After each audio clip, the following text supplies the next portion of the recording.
All right, continuing our discussion on self-organization. We already talked about how self-organization happens in ant colony and basically how it contributes.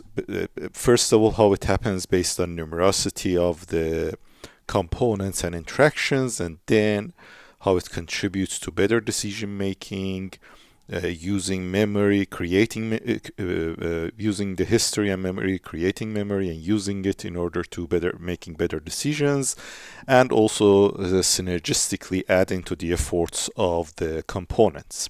Now, here we are going to talk about self-organization itself, like how it happens, not just simply if we put numerous number of components in a place and create some form of interactions, definitely it's going to lead to a self-organization. And then we are going to use some examples to better understand self-organization. So this is critical to understand that far from equilibrium state, which is known as the edge of chaos, this is we have talked about this before in this course, when there is sufficient entropy and maximum level of free energy in the system. So over time, based on the second rule of thermodynamics, we know that entropy in the system increases. So entropy is always increasing. That actually how we know the direction of the time.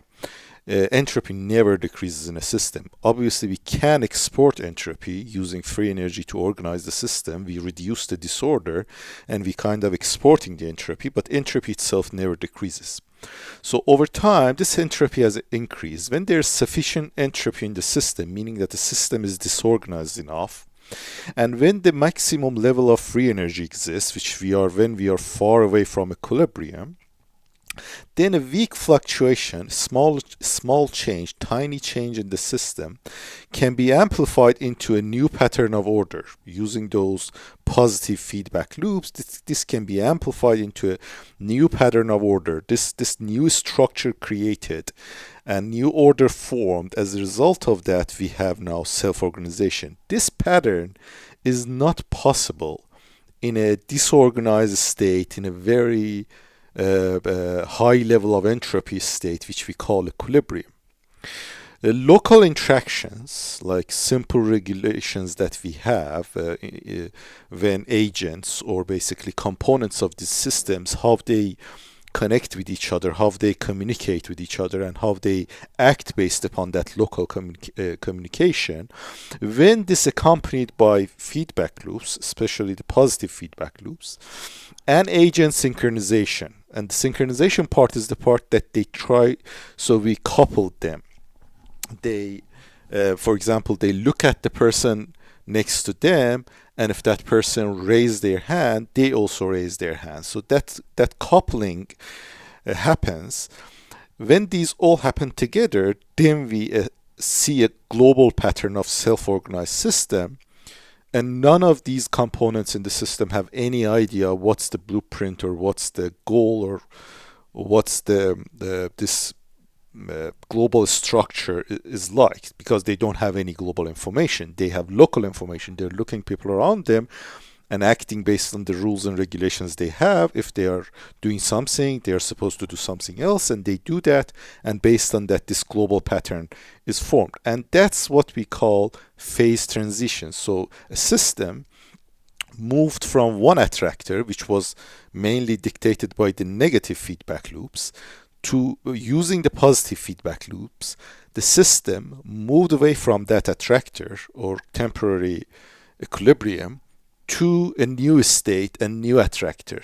And that's how the phase is transitioned. It moved to the new phase. And this is how basically most of the systems actually start scaling, in fact. A very good example of this is water in nature that we can find in three forms, but also we can look at the bird flocking behavior or fish schooling to have the same understanding, or even in fact a better understanding of how this global self-organization pattern happened. So in order to show that, let's quickly review some of these examples in the real world. This is an example of ice cubes melting down. So this is a very organized state. Ice cube is a very organized state. It's a solid.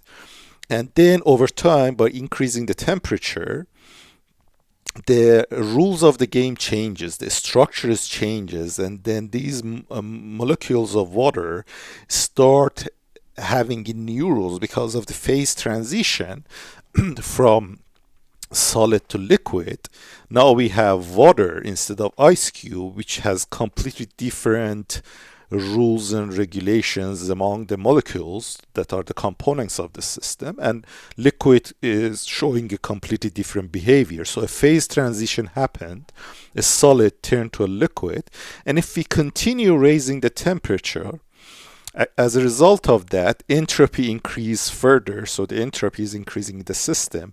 Again, when it reached to the point that we can use the free energy, which is injected to the system with the heat that we are giving, that increasing the free energy results in another phase transition with the positive feedback loop that there is, and that's the water, that's the steam, that's the water vapors that as a result of that boiling happens. And this is a new state basically that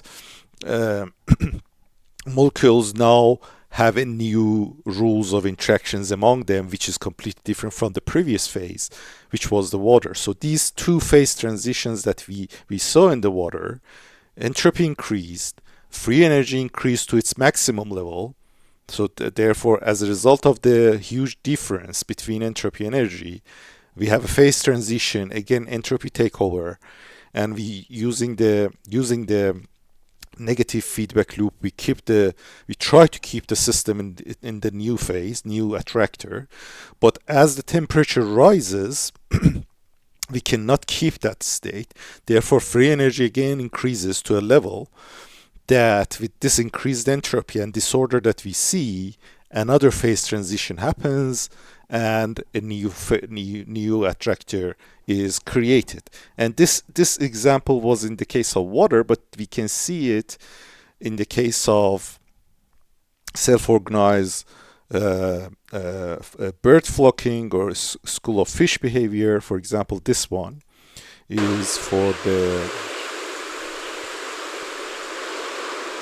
basically bird flocking behavior. As you can hear the noise, the sound that they created, and the shapes that they are creating. And we are not sure why it is this happening. There are multiple hypotheses that maybe one or two or all of them are correct. For example, one is that they are trying to avoid being targeted by the predators by forming this shape. Also, they sometimes might be able to scare predators, or they might prey much better when they are in this form of shape compared to the time that they are doing it alone. So kind of synergistic thing that might happen. But what we know is how this happens, which for a long time we believed that there's a leader or somebody with the global information telling them what to do, and then we realized that that's not the case. In fact, there is no global information, no blueprint, and every agent, every component in this huge system is acting based on their local information, which in case of flocking and school of fish, it's a very simple rule of keep the minimum distance to avoid collision, try to have a coherent basically direction with the others, stay close to them, keep your speed at the same level of their speed, so try to align with them, move at the same direction, and that's pretty much it. This is the rules that each agent or each component of this huge system is following, and that's as a result of that synchronous coupling, we see that global pattern of self-organization. The same is true for the fish schooling, which is very close phenomena to the bird flocking behavior. Again, the same hypothesis for why they are doing, but for how they are doing, the same rules that I mentioned. In fact, I have a simulation here that we are going to use. Let me zoom in so we can use the simulation better. We are going to use the simulation to understand how it works. So as you can see, we have about 500 agents here. These can be fishes or birds. To be exact, precise, it's 501.